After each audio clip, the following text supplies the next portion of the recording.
ان الحمد للہ والصلاة والسلام علی نبیہ۔ کیا خوف میں بھی نماز پڑھی جائے گی؟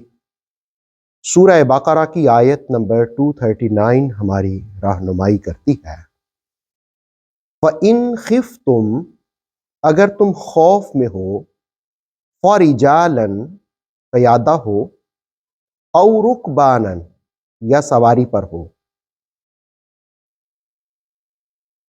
فَإِنْ خِفْتُمْ فَرِجَالًا أَوْ رُكْبَانًا، اگر تم خوف میں ہو تو پیادہ ہو یا سوار، نماز قائم رکھو۔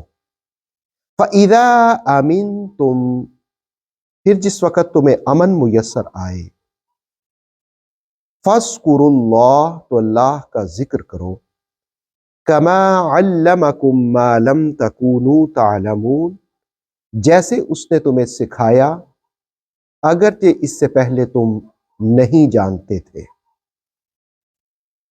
سورہ بقرہ کی 239 نمبر آیت نماز کی اہمیت اور فضیلت پر دلالت کرتی ہے کہ حالات کیسے بھی ہوں، تمہیں خوف ہو اور مشکل حالات میں ہو، پھر بھی تمہیں نماز پڑھنی ہے۔ نماز ہر حالت میں قلعے کا کام دیتی ہے۔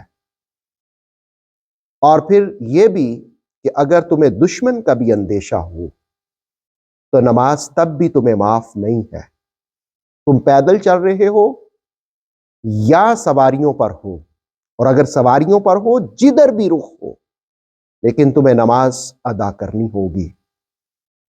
سورہ بقرہ کی اس آیت سے ہم نماز کی اہمیت سمجھ سکتے ہیں کہ نماز ہر حالت میں ایک مسلمان پر فرض اور لازم ہے۔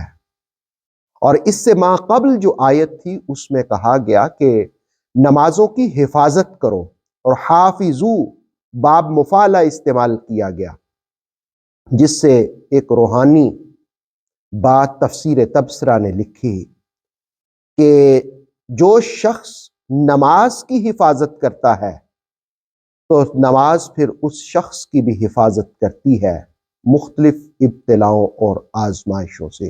اللہ رب العالمین ہمیں اقامت صلاۃ نصیب فرمائے اور استقامت نصیب فرمائے۔ اوتھینٹک اسلامک نالج کے لیے نور وحی یوٹیوب چینل کو سبسکرائب کیجیے، بیل آئیکن کو پریس کرنا مت بھولیے۔ نور وحی فیس بک، انسٹاگرام اور ٹک ٹاک پیج کو بھی فالو کیجیے تاکہ ہماری ہر نیو ویڈیو آپ تک بر وقت پہنچ سکے۔